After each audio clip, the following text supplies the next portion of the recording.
আমি গত 90 সালে ইসলাম গ্রহণ করছি, তখন ওই ডিগ্রি ফাইনাল ইয়ারের ছাত্র।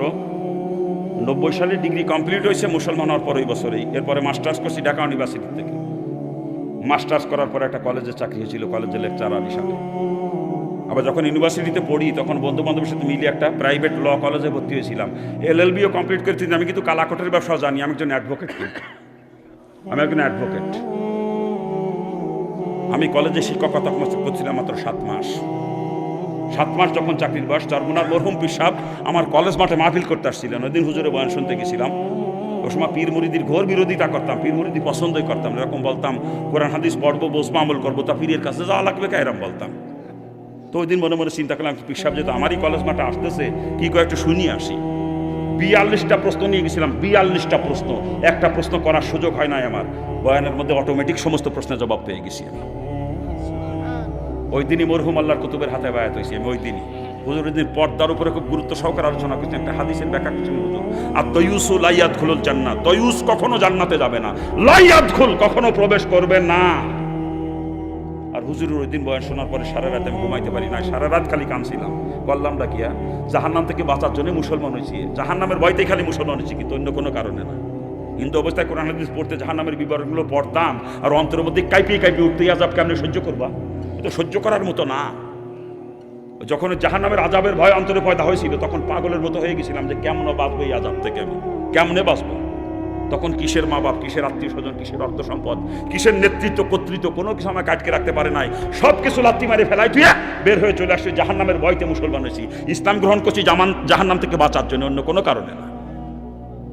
ওই দিন হুজুরের বয়ান শোনার পরে চিন্তা করতেছি যে এই জাহান্নাম থেকে বাঁচার জন্য মুসলমান হইলাম, আবার আমি এখন কলেজে যুবতী মেয়েদেরকে পড়াই, আমি তো দয়ুস, এই আমার তো জাহান্নামেই যাওয়া লাগবে। তা মুসলমানের লাভ কি এলো? খালি খালি সারা রাত কান্না থামাইতে পারি নাই, যেই চিন্তাই করলাম কি, দুনিয়া বরবাদ করে দিয়ে চলেছে, এখন আখেরাতও বরবাদ করতেছি। হ্যাঁ, চোখের পানি ঝরতে যত পুরা বালিশটা ভিজে গেছে। রাত্রে ফজরের নামাজ পড়ে কাগজ কলম নিয়ে বসে রিজাইন লেটার লিখছি, লেখো অন্য লোকের মারফতে কলেজে পাঠাই দিছি, নিজে আর কলেজে যাই নাই। ও পর্যন্ত চাকরি শেষ, আমি না খেয়ে মরে যাবো তাও ভালো, কিন্তু ওই চাকরি করবো না যেই চাকরি করে জাহান্নামে যাওয়া লাগবে। চাকরি ছেড়ে দিলাম। চাকরি ছেড়ে দেওয়ার পরে চরমোনাইতে গেলাম রমজান মাসে, হুজুরের সঙ্গে পরামর্শ করলাম, হুজুর চাকরি ছেড়ে দিছি। হুজুর আসতে কি, আপনার পান নিচে এক বিন্দু বালুও নাই, বাসমান শাওলার মতো আপনি, আর এখন চাকরি ছেড়ে দিলেন। তার মানে বোঝেন, আমি যখন ইসলাম গ্রহণ করছি বাপের সমস্ত সম্পত্তি থেকে বঞ্চিত। এরপরে কেবল মাস্টার্স কমপ্লিট করে চাকরিটা হয়েছে অল্প দিন, ওই সময় চাকরি ছেড়ে দিলাম। আমার পান নিচে এক বিন্দু বালুও নাই। তখন আমি চিন্তা করি না আমার কে খাওয়াবে, রিজিকের মালিক আমার চাকরি না, রিজিকের মালিক কি আমার চাকরি? হ্যাঁ, ওই চিন্তা করি নাই কি খাবো, কি করবো, কি খাবো, চিন্তা করি নাই। আল্লাহর উপরে তাওয়াক্কুল করে চাকরিতে লাথি মারছি। আমি চাকরি ছাড়িতে না খেয়ে মরে গেছি নাকি কা?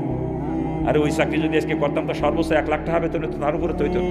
কিন্তু ওই চাকরি ছাড়ি দিয়ে মাদ্রাসায় গেছিলাম বুঝলে, মাদ্রাসার বারান্দাতে কিছুদিন ঘোরাঘুরি করছি বুঝলে, আল্লাহ মাসে 14-15 লক্ষ টাকায় হাতে দেয়। বর্তমান 14-15 লক্ষ টাকা ইনকাম প্রতি মাসে আপনাদের দেওয়ার বরকত, আমার 14-15 লাখ।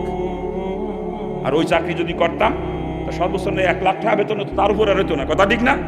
কিন্তু আমি চাকরির প্রতি একিন করি নাই, আমি আল্লাহ তোমাকে জাতের উপরে একিন করে চাকরিতে লাথি মারছি। ওই চাকরি আমি করতে পারবো না যেই চাকরি করে জাহান্নামে যাওয়া লাগবে।